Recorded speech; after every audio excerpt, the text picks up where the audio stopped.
저희 책 읽는 마을에서는 2년 전 약 10개월 동안 서양 미술사라는 책을 함께 읽으며 많은 화가들의 작품 세계에 빠져보았었는데요.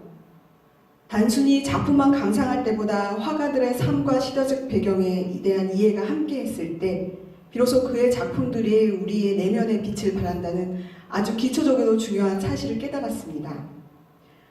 언젠가 이렇게 책마을이 아닌 다른 분들과도 꼭 그런 시간을 가져보기를 이렇게 꿈꿔왔었는데요.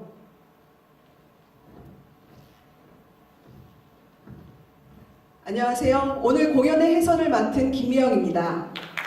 그리고 오늘 피아노 연주를 해주신 한미숙입니다. 네, 오늘 인문학 콘서트는 이렇게 시대문화의 아이콘이 되어버린 빈센트 반 고 이야기를 준비해보았는데요. 여기 오신 여러분, 책 읽는 마을 4번째 콘서트에 오신 것을 진심으로 환영합니다.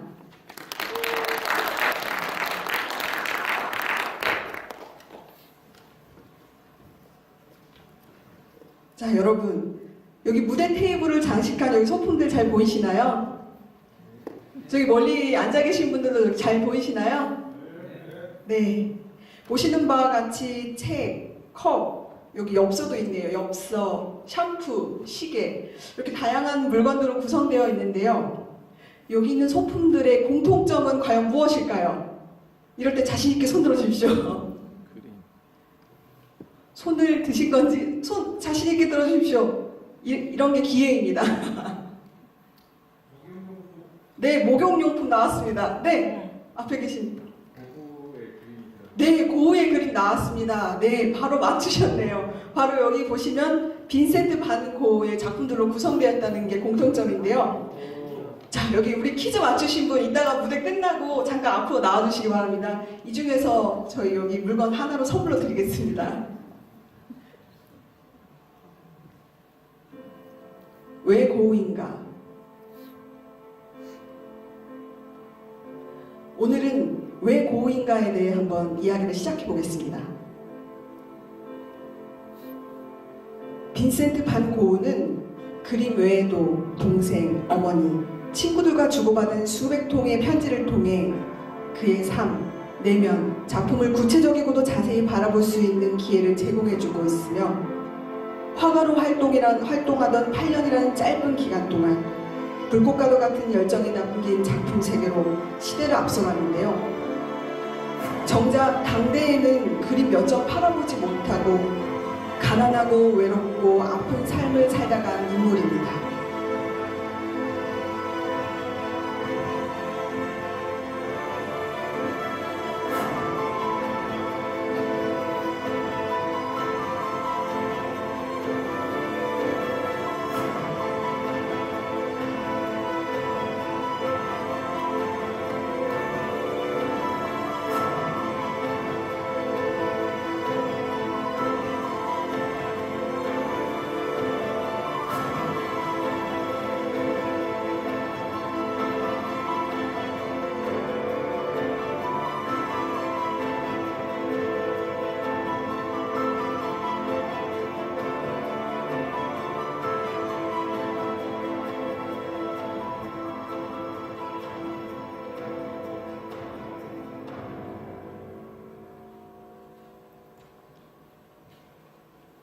순수하고 아름다운 영혼을 지녔지만 그의 삶은 너무나도 비참했기에 우리의 가슴 속에 더욱 진할 여운을 남기는 빈센트 반 고흐.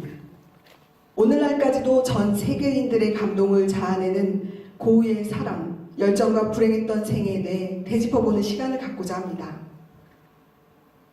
화면에서처럼 고흐가 동생 테오에게 쓴 편지를 보셨는데요. 정말 한 편의 소설처럼 참 문학적입니다.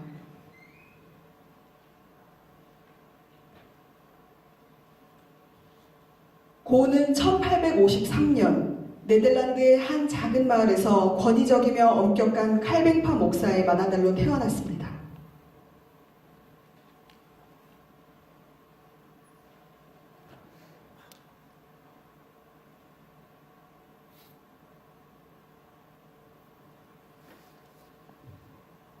그의 형이 될 뻔했던 태아가 사산되면서 그의 어머니는 우울증을 앓았고 이로 인해 고흐는 어머니의 사랑을 받지 못한 채 성장합니다.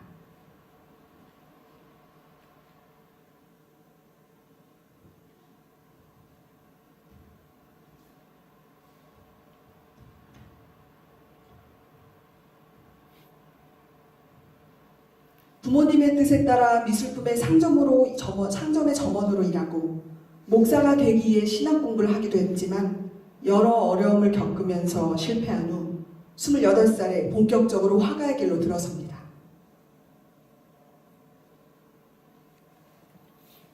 고은은 여러 직업에 실패했을 뿐만 아니라 여인들과의 사랑에서도 매번 실패를 했는데요.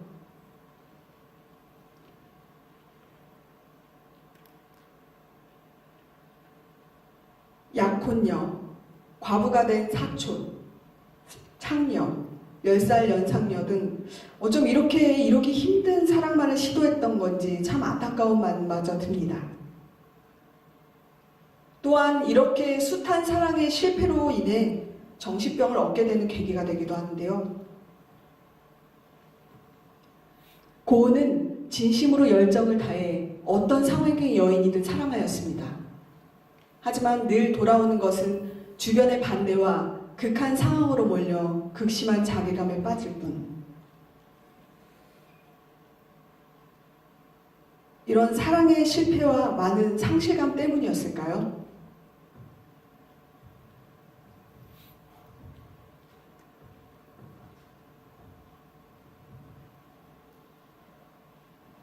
고흐의 초기 작품들은 이처럼 어두운 색조의 그 주제가 특징이었는데요.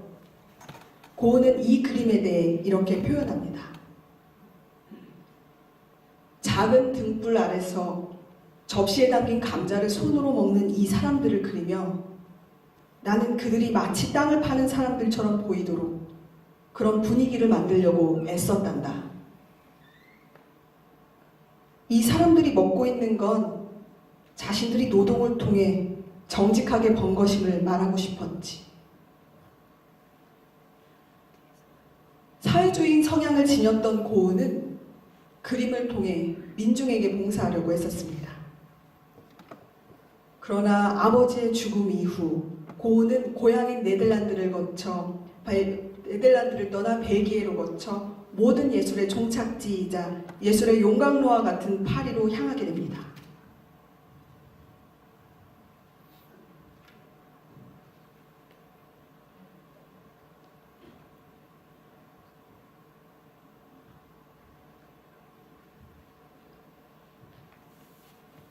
당시 파리에서는 이렇게 일본풍의 표현 양식이 대단한 유행이었는데요. 파리에 머무는 동안 모든 것을 배우길 원했던 고흐는 일본 미술의 장식 기법, 인상주의의 빛, 정묘 기법을 이용한 공간 해체 등 새로운 원리를 받아들였습니다. 그는 일본 미술의 극단적인 명료함을 원했습니다. 그러한 표현은 고흐에겐 아주 매력적인 것이었죠. 이때부터 고흐는 어두운 화풍을 접고 밝은 그림을 그리게 되었고 현재 우리가 고흐의 그림이라고 부르는 강렬한 노란 계통의 채색이 이때부터 시작되었습니다. 감자 먹는 사람들이 네덜란드 시절의 대표작이라면 지금 보시는 그림, 탕기 영감의 조상은 파리 시절을 대표하는 그림이라고 할 수 있습니다.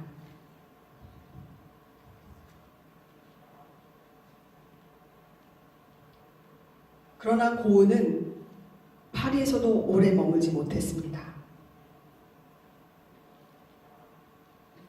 그의 소란스러운 행동으로 인해 파리에 머무는 동안 함께 살던 남동생 테오는 많은 어려움을 끼친 데다 고흐 역시 다른 화가들처럼 오래전부터 따뜻한 남부 지역으로 가기를 꿈꿔왔기 때문이죠. 어느 음울한 겨울날 고흐는 2년간의 파리 생활을 접고 작품의 본질적 요소를 이루는 자연과 투명한 빛, 강렬한 색을 얻기 위해 남프랑스의 아르이라는 지역으로 향했습니다.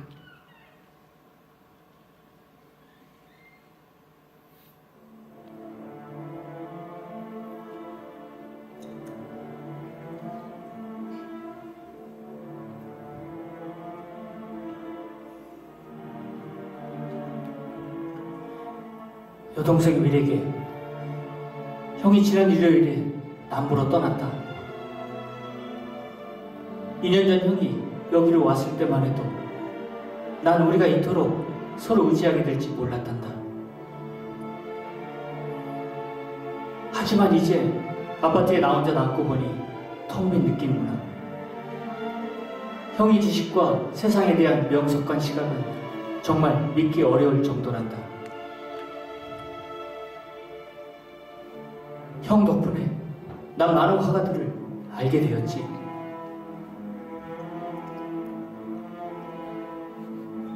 그들 역시 형에 대해 아주 좋게 생각한다. 형은 새로운 생각의 챔피언이거든. 게다가 형은 항상 남들을 위해 해줄 수 있는 무언가를 찾는 따뜻한 마음의 소유자란다.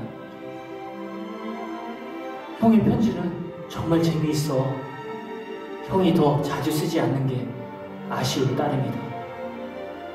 태호가.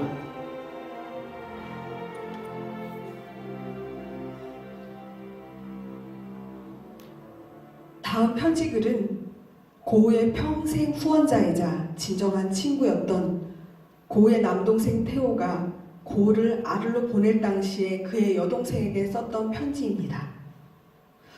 얼마나 애절하게 형을 생각했는지 알 수 있는 내용인데요.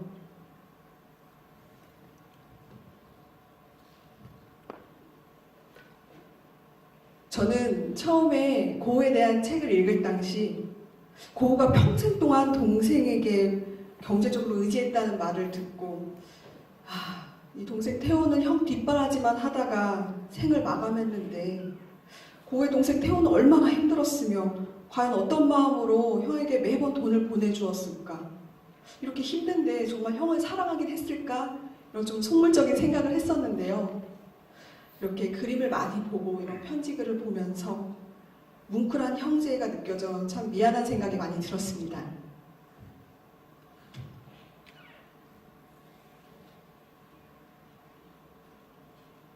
자, 드디어 아르르입니다.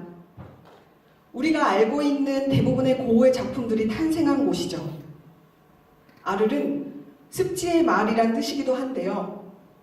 습지를 개간해 넓은 평야를 만든 곳이라고도 합니다.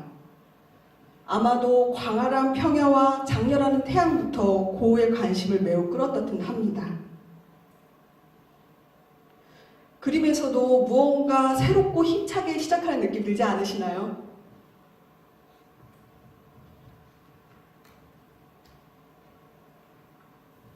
그리고 이 그림에서 고흐는 꽃이 핀 나무를 보면서 봄을 맞이하는 기쁨을 넘어 문을 열기만 하면 바로 극동의 풍경과 비슷한 정취를 느낄 수 있다는 사실에 만족했습니다.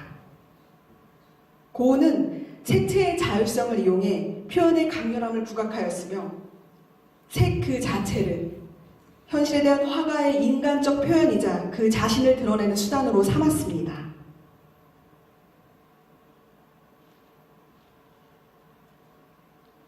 고흐는 또 이렇게 초상화를 많이 그렸었는데요. 초상화의 대상은 어떤 의미로든 고흐처럼 모두 사회의 주변인이었습니다. 그는 그러한 초상화에 대해 이렇게 말합니다.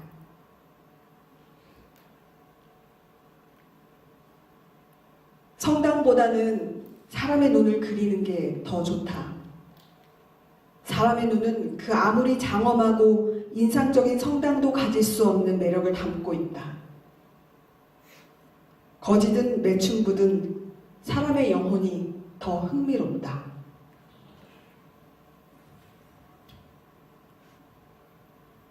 그해 여름 고흐는 수백 년 전부터 제기되어 온 문제를 해답을 찾는 데 온 힘을 기울입니다. 그것은 밤의 풍경을 그릴 때 어둠을 표현해내기 위해 어떤 색을 사용해야 하는가 하는 문제였죠. 빛이 있어야 보게 되는 색으로 어떻게 그 반대인 어둠을 표현할 수 있을까? 어느 날 밤 고흐는 바닷가를 산책하다가 이 문제에 다가서 핵심적인 체험을 하고는 동생 태호에게 그 감동을 편지로 전했죠. 하늘은 밝지도 음산하지도 않고 그저 아름다웠을 뿐이다. 그는 어두워진 수평선 위로 흩어진 빛을 간직한 분위기를 그림으로 그려내기를 원했습니다.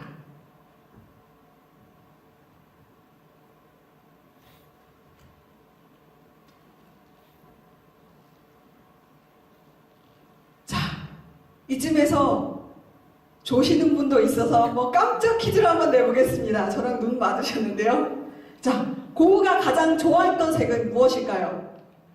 이럴 때 제일 빨리 들어주시는 분이 네! 여기 우리 스카프 예쁘신 어머니. 노란색이요. 오, 네. 다른 분이 바로 대답도 못하게 바로 답을 주셨는데요.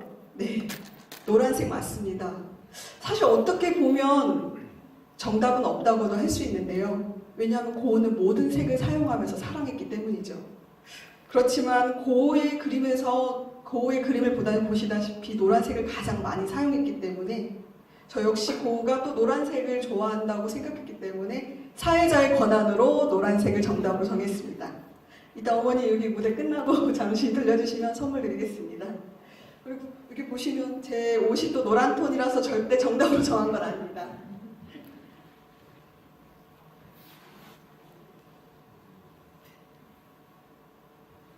보시는 그림은 아르레 노란 집인데요. 고우가 길지 않은 인생을 살면서 가장 행복했던 순간과 가장 절망적이었던 순간들을 함께 겪었던 곳이 바로 이곳입니다. 고우는 이 그림을 그릴 당시 동생 태호에게 이런 편지를 쓰는데요.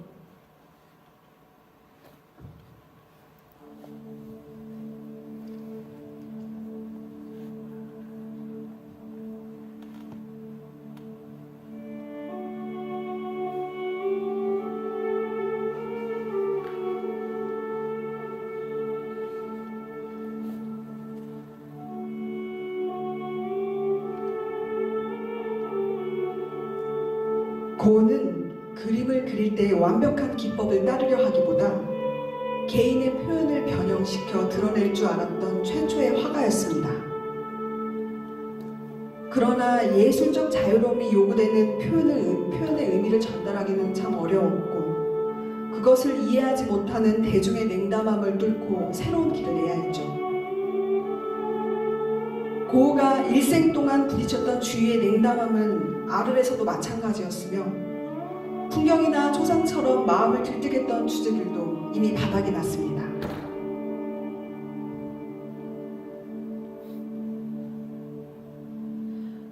한번 이렇게 예를 들어볼까요? 오랫동안 도시에서 생활했던 사람이 전원주택을 짓고 시골로 갑니다. 처음에는 시시각각 변화하는 자연에 감동하고 진정한 삶의 여유를 찾았다고 행복해하는데요. 그러나 시간이 지나면서 그토록 바라던 전원 생활임에도 지루함과 건태를 느끼게 됩니다. 시골에 대한 향수에 젖어 꿈을 이룬 그 사람은 이제 도시에 대한 향수에 다시 젖기 시작합니다.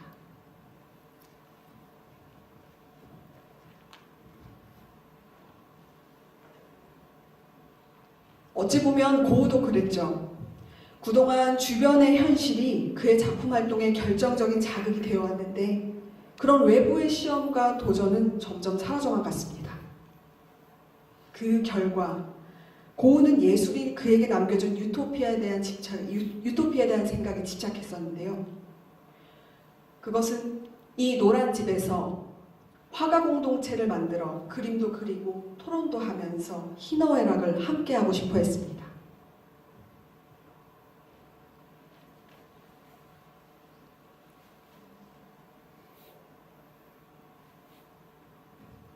화가 공동체를 만들 수 있다는 꿈은 고갱으로 인해 더욱 커졌습니다.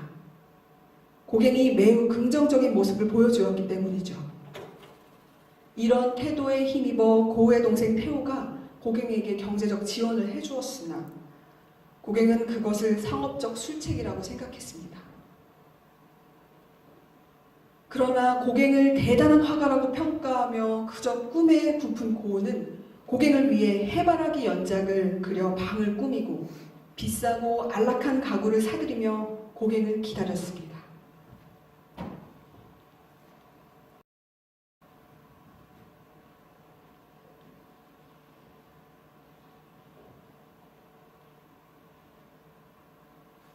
그리고 마침내 태호가 고갱의 빚을 모두 갚아주었던 10월의 어느 날, 고갱은 아르의 노란 집으로 오게 되었습니다.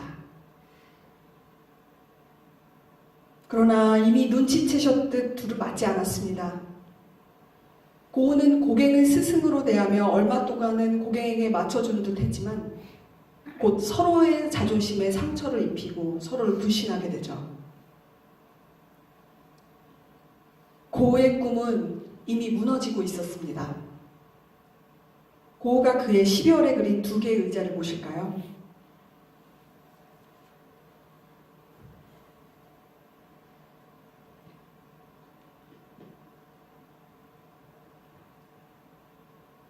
사실 고우는 미쳐가고 있었습니다. 밤이면 종종 잠에 깨어 고갱이 있는지를 살피려고 슬며시 고갱의 침실을 들어가곤 했었죠. 고갱이 고우를 쉽게 떠나지 못한 건 사실 고우의 병 때문이었죠.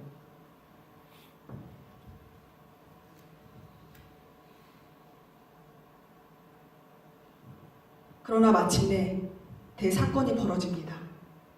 어느 날 밤 고갱이 산책을 하는데 고우가 뒤를 쫓았죠. 점점 가까워지는 발걸음 소리가 들려 고갱이 뒤를 돌아보니 고우가 손에 면도칼을 들고 있었습니다.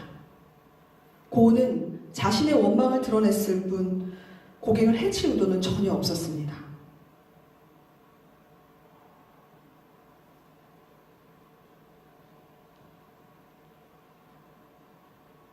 고갱이 설득을 하자 고우는 집으로 돌아갔고 고갱은 근처 여관에서 밤을 보냈지만 사건은 이것으로 끝이 아니었습니다.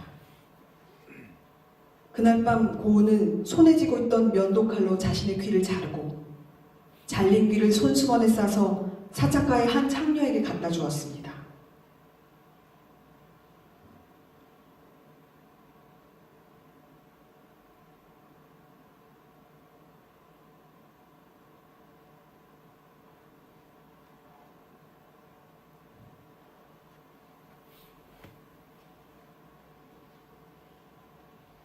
이 사건으로 인해 마을은 발칵 뒤집혔고 고갱은 그 틈을 타 슬며시 떠났죠. 고갱과 함께했던 시간들은 고우에게 자신의 한계를 깨닫게 만든 체험이었습니다. 고우는 이제 더 이상 과거의 그가 될 수 없었습니다.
이후 고은은 정신병원을 들락거리며 고립된 생활을 합니다. 그는 간질발작이라는 진단을 받습니다. 발작이 없는 동안은 지극히 정상으로 지내며 그림에 몰두했습니다. 발작은 2주나 4주 동안 차이를 두고 갑작스럽게 시작되었죠. 지금 보시는 그림부터가 병원에서 그렸던 그림입니다.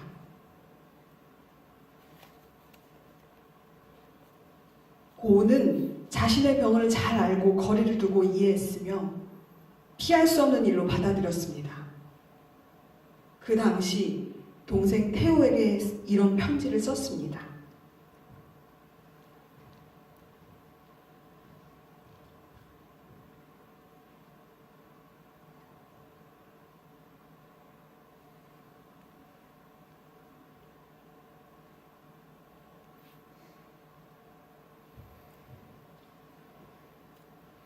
또한 시설에서 단조롭고 엄격한 생활을 하는 동안 고은은 서서히 자존심을 되찾아갔습니다.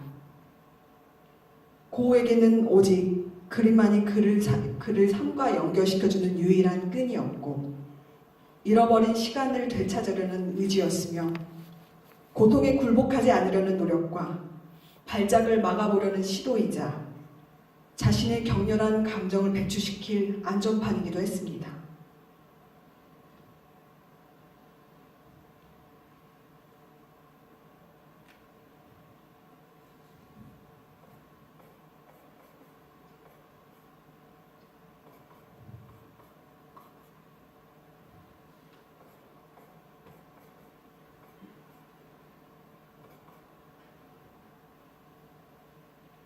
이 시기에 그린 그림은 병과는 아무 상관없이 강렬한 느낌을 주는데요.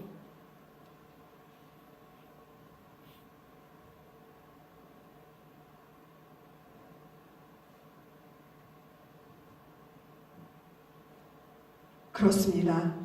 고은은 격렬한 창조의 열정에 사로잡혀 있었습니다.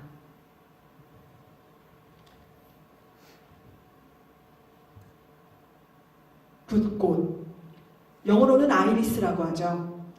자연의 풍요로움이 넘치는 데다 구성도 굉장히 뛰어난 그림이죠. 다양한 색채와 형태가 혼란스럽지 않게 사용되면서 자연의 생기가 솟아나고 있는데요. 마치 화가가 꽃 앞에 무릎을 꿇고 들여다보고 있는 것처럼 보입니다.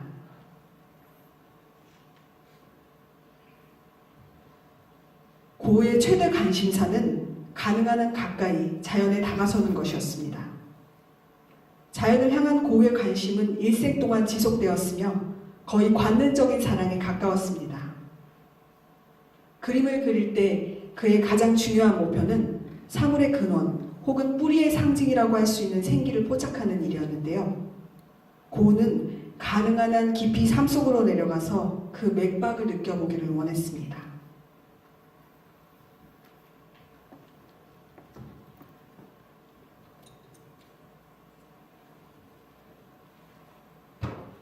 그는 불가사의한 모든 것들에 숨어있는 근원을 의식했고 모든 현실은 동시에 상징이기도 하다는 것을 이해했습니다. 그림에 나타나는 삶에 대한 그의 태도는 현실을 그 자체로 받아들인 사랑하는 사람의 태도였습니다. 그는 자연, 사물, 사람, 고통, 기쁨, 지속, 덧없음 같은 삶의 기본적인 주제들을 받아들이고 그림을 통해 다가서려고 했습니다.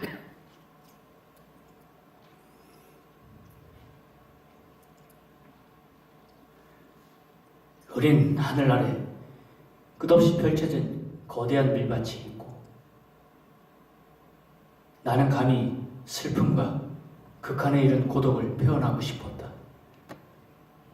이 그림들이 내가 너에게 말로는 표현하지 못하는 것들, 전원생활을 하면서 건전한 시선으로 본 것들과 내게 힘을 준 것들에 대해 말해줄 것이라 믿는다.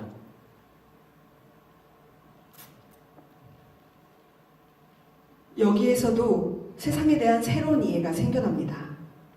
그것은 삶을 눈물의 골짜기로 보는 것도 아니고 내세의 드높은 가치에 대한 단순한 부정으로 보는 것도 아니었습니다.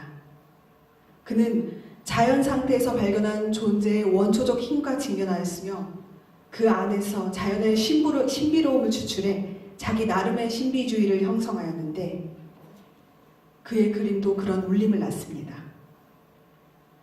즉 스스로를 자연에 일치시키고 거기에 전념했던 방식으로 그림을 그린 것입니다.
언뜻 보면 그저 아름다운 그림이지만 폭풍전의 고요라고 부를 수 있는 작품이죠. 그림을 가득 채운 고요한 느낌조차 거친 붓자국이 예고하는 폭풍 같은 움직임을 지우지 못합니다.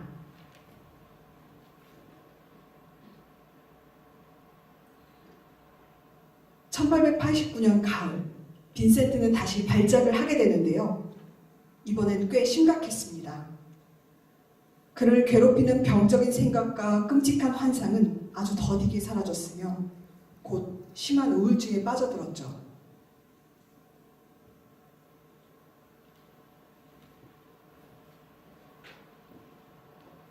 정신병원에 머무는 동안 아르레서의 노란 집을 회상하며 그린 그림입니다.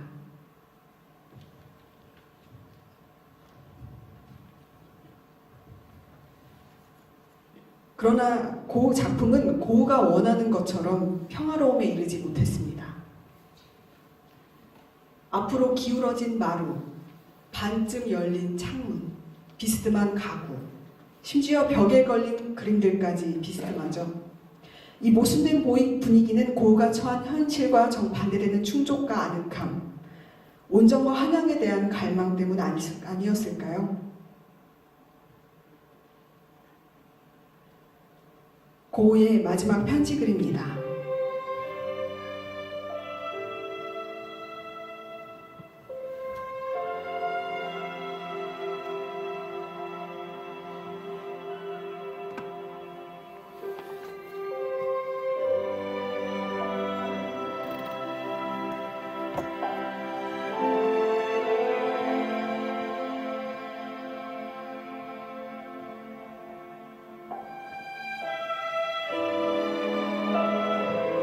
일생 동안 고흐를 도왔던 동생이 없었다면 그의 그림도 존재하지 못할 것이라 해도 과언이 아닐 것입니다.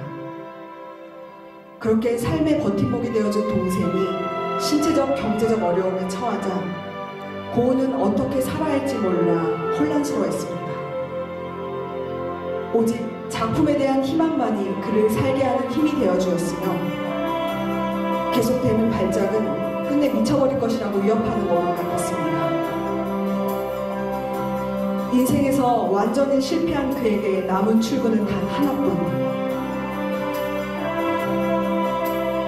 1890년 7월 27일 저녁, 고흐는 어두운 들판에 나가 권총으로 가슴 한복판을 쏘았고 이투로 달려온 동생의 품에 안겨 세상을 떠났습니다.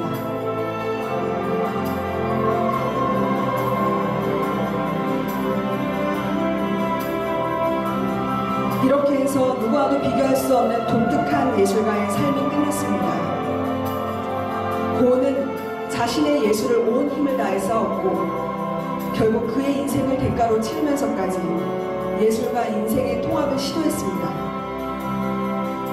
그는 삶과 예술을 분리할 수 없는 것으로 받아들이고 단지 보이는 현실을 그리는 것이 아니라 삶의 원리를 그려보임으로써 삶 자체를 그린다는 화가의 오래된 꿈을 실현시킨 셈이었죠.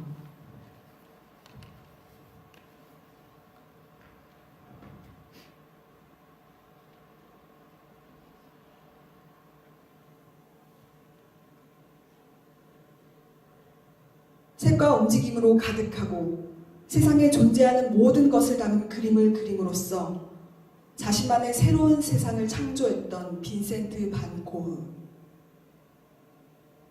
당신을 위해 이 공연을 바칩니다.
Where are we? Paris, 2010 AD, and this is the mighty Musée d'Orsay, home to many of the greatest paintings in history. Oh, that's wonderful. Ignore that, I've got something more important to show you. Take all your chances while you can.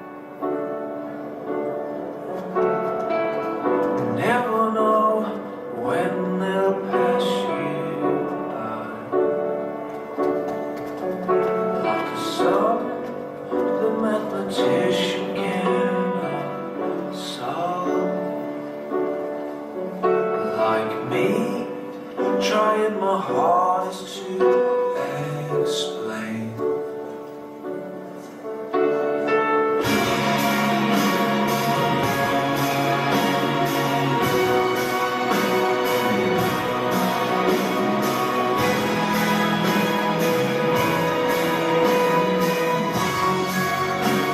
It's all about your crossing kisses. Those first steps there, I can't count you.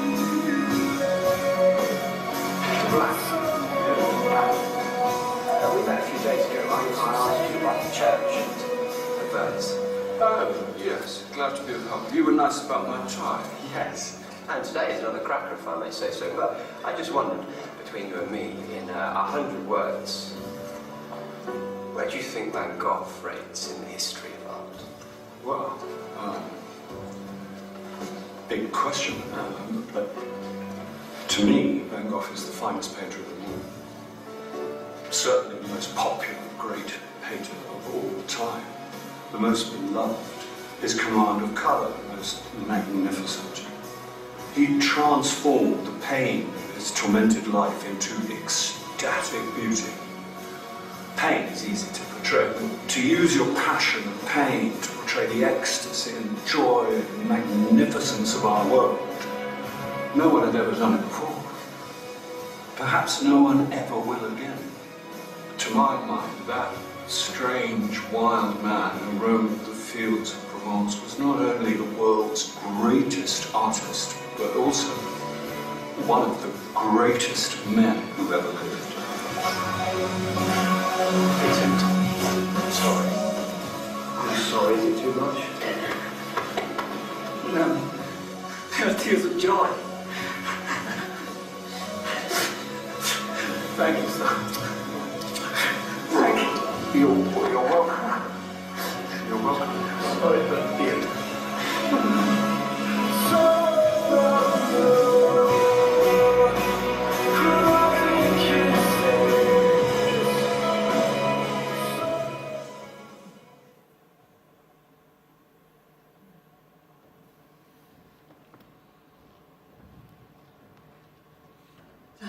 여러분 오늘 공연 어떠셨나요?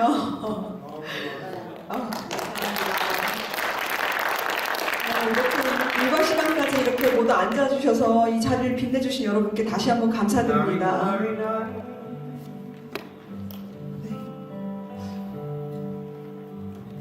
잠깐 우리 수고해주신 분도 같이 나와서 인사 한번 해주시죠. 아직 기다리시는데. 우리 이 멋진 영상을 모두 구성해서 이렇게 만들어주신 송석조 주인님, 그리고 매일같이 아이들을 키우는 엄마임에도 피아노를 연주해주신 우리 한민수님, 그리고 이 모든 공연을 이끌어주신 우리 데니스 양석신님, 기타까지 해주셨는데요. 오늘 정말 이렇게 늦은 시간까지 계셔주셔서 정말 감사드리고요. 오늘 저희가 잠깐 감상평을 부탁드리려고 했는데 혹시 감상평 남겨서 잠깐 해주실 수 있어요? 우리 여기 앞에 계신 우리 책마을 여기 선배님 계시네요. 잠시 한번 감상평 들어보고 오늘 끝내겠습니다. 너무너무 좋은 시간이었고요. 우리 생활에서 이렇게 그냥 큰 일을 있을 줄 몰랐습니다. 공직 생활을 하는 중에, 직장 생활 하는 중에 이런 귀중한 시간을 가졌다는 것이 저에게는 큰 영광이고 또 정말 오래 기억될 추억으로 생각합니다. 정말 이 모든 기획하시고 연출하시고 또 연주해 주신 관계자 여러분 정말 감사의 말씀을 드립니다. 여러분들도 행복하세요. 감사합니다. 선배님 잠시만요. 우리 감성평 남자셔서 저희가 선물로 하나 네, 깜짝 선물로 드리겠습니다. 네, 오늘 여기 무대 와서 너무 감사드리고요. 다음에도 좋은 컨텐츠로 또 책 있는 말 멋진 공연 또 보여드리겠습니다. 감사합니다.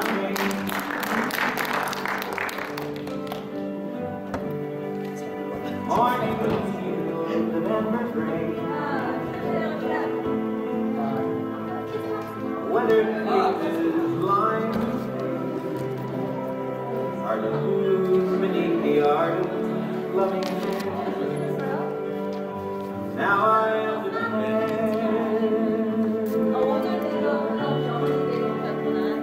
what you're trying to say to me and how you suffered for your sanity. How you tried to set them free. They would not listen, they did not know how. I fell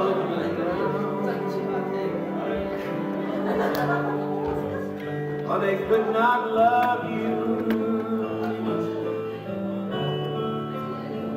till your love was true.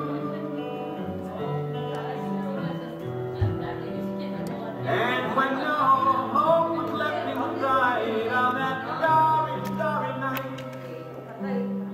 you took your life as lovers often do.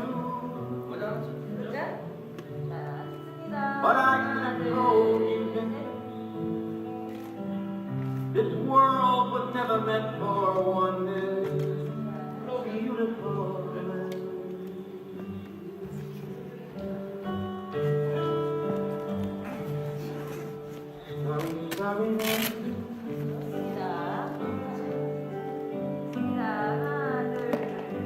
Portrait hung in empty walls, frameless heads on nameless walls, with eyes that watch the world and can't forget, like the strangers that 사진 한 번만 찍어줘요. 네, 제가 찍어드릴게요. 빨리 올라오세요. the ragged men in ragged clothes, silver torn and bloody rose, like crushed and broken on the virgin snow. Now I think I know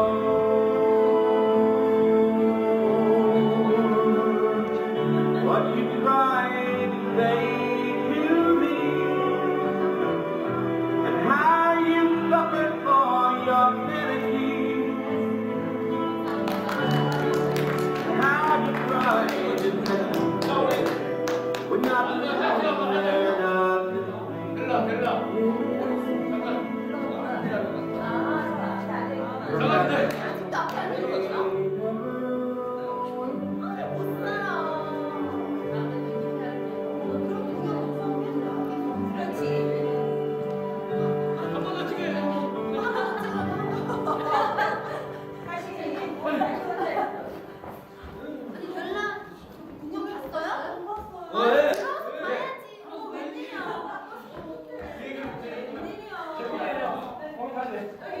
다시 해야겠네 진짜.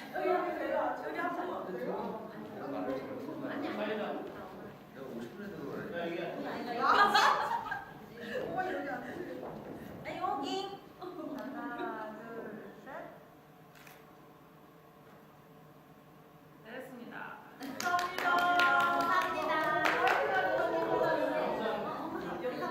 아니 파이팅 우리끼리 그냥.